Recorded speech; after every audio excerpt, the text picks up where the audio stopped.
Muito bem. Encerrando esta parte, Joana traz o seguinte item: condições de progresso e harmonia. Ela diz assim: na estrutura profunda da individualidade humana encontram-se as experiências milenares do ser, nem sempre harmonizadas entre si, geradoras de conflitos e complexos negativos que a atormentam. Atavicamente, vinculada ainda às sensações decorrentes da faixa primária por onde transitou, a libido exerce-lhe poder preponderante no comportamento conforme as constatações de Freud, que a considerou fator essencial na vida humana, observando os diversos fenômenos de conduta e as terríveis angústias como exacerbação da emotividade das criaturas. O mestre vienense organizou todo o edifício da psicanálise na manifestação sexual castradora ou liberada, bem como na complexa influência materno-paternal que desde a infância conduziu o ser sob os tabus perniciosos e as constrições dos desejos irrealizados, das consciências de culpa, dos implementos perturbadores da personalidade patológica. Freud ele teve a sua importância magistral, mas ele teve esse enfoque unilateral. É claro que a psicologia dele é fantástica, mas ele se prendeu à sexualidade. Estamos, sem dúvida, diante de fatores incontestáveis, todavia adstritos a áreas fenomenológicas e não causais, em que, considerando que herdeiro de si mesmo, o espírito é autor do seu destino, nunca será demasiado repeti-lo, renascendo em lares nos quais mantém vínculos afetivos e familiares, conforme a sua conduta anterior. Isso é um fato. Nós já tivemos dizendo em outros vídeos, né? Eu tenho minha experiência com a minha esposa e com os nossos filhos, e assim sucessivamente. Face à variedade de renascimentos, nem sempre consegue diluir as lembranças que permanecem em forma de tendências e aptidões. Prestamos bem atenção. De desejos e necessidades. Não digeridas, as frustrações, eis que impõem mais graves ao ressurgirem na sucessão das ocorrências comportamentais em forma de distúrbios psicológicos de variada catalogação. Preocupada com o ser máquina, a psicologia não tem ensejado uma compreensão maior da criatura que fica na visão reducionista, limitada a um feixe de desejos e paixões primitivas. Isso não pode ser. Isso tem que mudar. Entende? Fica reduzida a uma visão reducionista, limitada a um feixe de desejos e paixões primitivas. Não dá. A criatura é mais. Em uma análise transpessoal, o ser enriquece de valores que lhe cumpre multiplicar cada vez mais, autoconhecendo-se e autodisciplinando-se, à medida que a sua consciência adquire lucidez e torna-se ótima. Veja bem, prestemos aqui atenção. Ela tem que se tornar, ela tem que ser lúcida e tem que ser ótima. Prestemos bem atenção. abrem-se-lhe então as perspectivas antes cerradas e facultam-se-lhe as oportunidades de dilatação do campo intelecto-emocional, passando a vencer as sequelas das existências anteriores, ainda predominantes no psiquismo, que se exteriorizam em forma de desarmonia. A desidentificação com os graves compromissos que ainda o atormentam torna-se factível mediante a impregnação com outros ideais e aspirações mais abrangentes, com agradáveis, que passam a povoar-lhe a paisagem mental.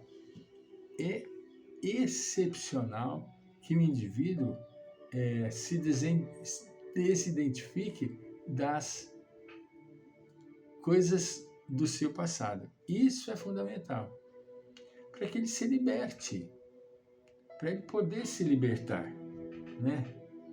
Nesse esforço fácil e viável, o autoconhecimento. Olha que graciosidade que Joana coloca aqui. Fácil e viável. Nesse esforço fácil e viável, o autoconhecimento com o primeiro tentame de crescimento psicológico. Não tem nem dúvida. O indivíduo só vai conseguir dar os passos de maneira rápida e objetiva depois que ele se autodescobrir. Não é? A necessidade de tornar a mente um espelho e postar-se defronte dela desnudo é inadiável. Somente através de um exame da própria realidade, observando-se sem emoção, o que impede os sentimentos de autocompaixão com os de autopromoção, de justificação ou culpa, consegue-se um retrato fiel do que se é e do que cumpre fazer-se para mais amar-se e ajudar-se como segmento imediato do esforço. Ele precisa verdadeiramente se auto-identificar, identificar-se consigo próprio, com aquilo que ele verdadeiramente é. Nossa, Francisco, mas isso é possível? Inquestionavelmente, indubitavelmente. O indivíduo, ele vai, com exercícios psíquicos, mergulhar dentro de si próprio. Vai, lenta e gradativamente, identificando a sua personalidade e vai anulando os pontos de desequilíbrio que ele ainda possui, que nós possuímos. Veja bem, nós já passamos pela experiência do treinamento meditacional. Nós já fizemos parte de um grupo, onde esse grupo não era reduzido, era um grupo grande. Primeiro nós fizemos em São Paulo, não bem em São Paulo, fizemos no Rio de Janeiro, um lugar lindo, por sinal, montanhoso do Rio de Janeiro, que me foge a memória. Fomos uma vez só lá, entende? Um lugar lindíssimo, né? No sopé de uma montanha, enfim. Lá nós fizemos um exercício residencial, uma semana, dormindo e fazendo os exercícios lá, né? E depois trouxemos esse trabalho para Fernandópolis, onde fizemos com um grupo grande. Nós tínhamos um grupo grande de pessoas, né? Que obtivemos excepcionais resultados. Excepcionais. Já citei, e como nós estamos estudando, vale a pena trazer novamente à baila esse exemplo. Nós tínhamos lá um casal gracioso, menino novo, casal novo. Eu diria assim, dois docinhos. Hoje eu falaria, né? E naquela época também, era um menino, ele era novo e ela era nova.